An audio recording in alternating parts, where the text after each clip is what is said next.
নমস্কার বন্ধুরা, আজকের ভিডিওতে আমি আপনাদের সামনে তুলে ধরবো হাওড়া জেলার উলুবেড়িয়ার সুবিখ্যাত রাসমেলা।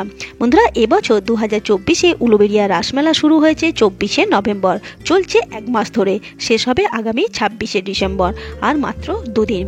বন্ধুরা, এখানে কিভাবে আসবেন একটু বলে দিই। হাওড়া থেকে দক্ষিণ পূর্ব শাখার ট্রেন ধরে ফুলেশ্বর বা উলুবেড়িয়া স্টেশনে নেমে টোটো করে এই রাস উৎসব প্রাঙ্গণে পৌঁছে যেতে পারবেন। এখানে বাইরেই পাবেন প্রচুর খাওয়া দাওয়ার দোকান, তেলে ভাজা, জিলাপি, বাদাম ভাজা সমস্ত কিছু পাবেন। চলুন এবার রাস উৎসবের ভেতরে ঢোকা যাক।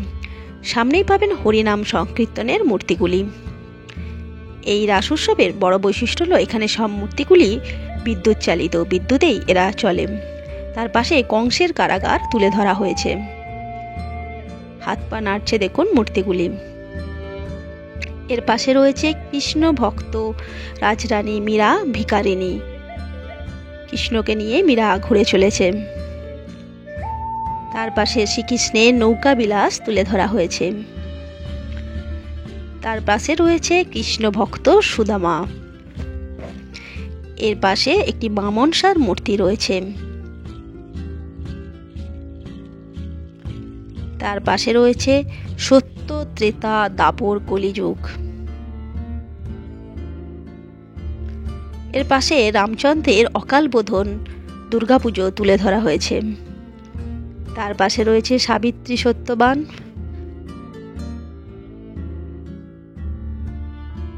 এর পাশে রাবণের সীতাহরণ তুলে ধরা হয়েছে। আর এই হলো বিখ্যাত রাসমঞ্চটি, সুসজ্জিত রাসমঞ্চ, যেখানে রাধা কৃষ্ণকে ঘিরে সখীরা অনবরত নেচে চলেছে, ঘুরে চলেছে। দেখুন খুব সুন্দর এই রাসমঞ্চটি, কি সুন্দর সখীরা নেচে নেচে ঘুরে চলেছে। আপনারা দেখছেন হাওড়া জেলার উলুবেড়িয়ার সুবিখ্যাত রাস উৎসব। এবছর উৎসব শেষ হবে 26শে ডিসেম্বর, আবার একটা বছরের অপেক্ষা। এর পাশে পুতনা রাক্ষসী রয়েছে, যা বাচ্চাদের বেশ ভয় এবং ভালো লাগবে।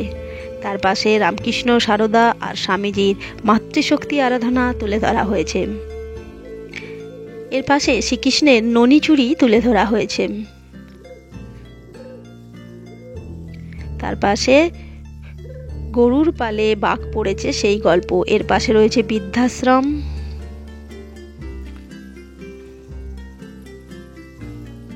তার পাশে জগন্নাথ, বলরাম, সুভদ্রার মূর্তি রয়েছে।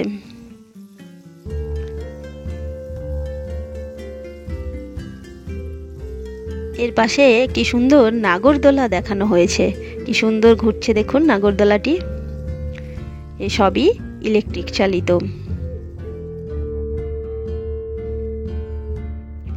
এখানে হনুমানের বিবাহ তুলে ধরা হয়েছে। এখানে জলের অপচয় বন্ধের একটা বার্তা দেয়া হয়েছে। আর এখানে রয়েছে গাছ লাগানোর কথা। চলুন এবার আনন্দময়ী কালী মাতাকে দর্শন করিয়ে নিয়ে আসি। এখানে ভোগ প্রসাদ খাওয়ানোরও ব্যবস্থা রয়েছে। এখানে বসে ভোগ প্রসাদ খাওয়ানো হয়। ভোগের কুপন আপনারা সকাল 11টা পর্যন্ত পেয়ে যাবেন। দেখুন এখানে যোগাযোগের টেলিফোন নাম্বার দেওয়া আছে, আপনারা চাইলে ফোন করে এনাদেরকে ভোগ প্রসাদ রাখার জন্য অনুরোধ করতে পারেন। ভোগ প্রসাদের মূল্য 80 টাকা, বসেই খাওয়ানো হয়। প্রতিদিনই ভোগ প্রসাদের ব্যবস্থা রয়েছে। দেখুন 11টা পর্যন্ত কুপন সংগ্রহের সময় লেখা রয়েছে।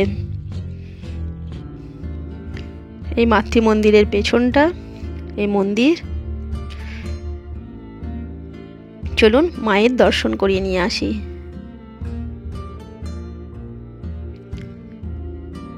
এদিকে আরো বেশ কিছু মন্দির রয়েছে, তবে আগে আপনাদের মা আনন্দময়ীকে দর্শন করাবো।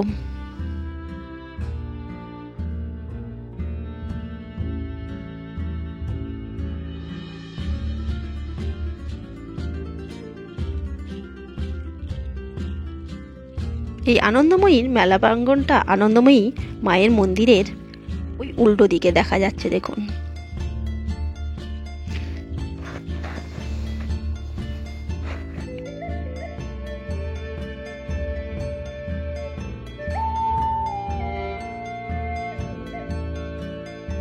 এই হলো উলুবেড়িয়ার আনন্দময়ী মা।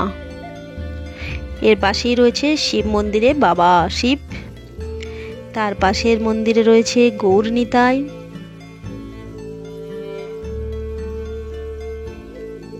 তার পাশে রয়েছে রাধাকৃষ্ণ।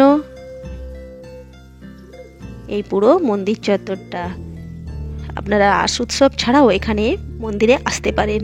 চলুন এবার মেলাটা আপনাদের ঘুরে দেখাই। ঢুকেই একটা বড় খাবারের দোকান রয়েছে, বহু প্রাচীন দোকান। আর এই দেখুন মেলার বিভিন্ন দোকানগুলি, বিভিন্ন স্টলগুলি, নানা রকম জিনিস রয়েছে। 50, 60, 150, 20, 30, 10 যেরকম দামের খুঁজবেন বিভিন্ন দামের স্টল এখানে রয়েছে। খুব সুন্দর ঘর সাজানোর জিনিস দেখুন, নানা রকম ফুলের সম্ভার।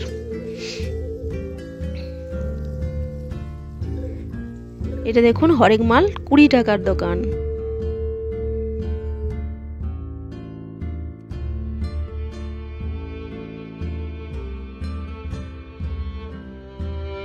এখানে দেখুন বটি, ছুরি, কাঁচি। এটা সাজগোজের একটা দোকান, দেখুন কত রকম সাজগোজের জিনিস। এটা দেখুন 15-20 টাকার একটি দোকান। এই দেখুন কত রকম পাথর বাটি, শিবলিঙ্গ। এটি একটি ব্যাগের দোকান, 100 টাকা। যা ব্যাগ নেবেন সবই 100 টাকা দাম। এদিকে পাপড়ি চাট, এখানে বিভিন্ন নাগরদোলাগুলি রয়েছে।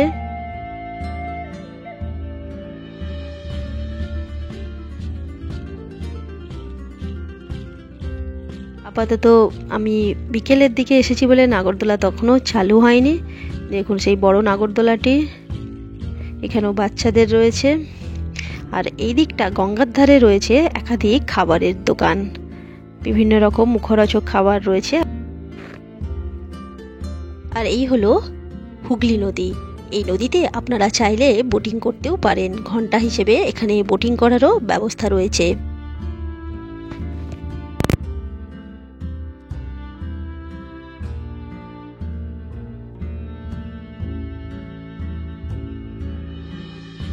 মেলা ঘোরা শেষে জিলিপি আর বাদাম ভাজা নিয়ে এবার বাড়ি ফেরার পথ ধরার পালা। ভিডিওটি দেখার জন্য অনেক ধন্যবাদ বন্ধুরা, ভালো থাকবেন।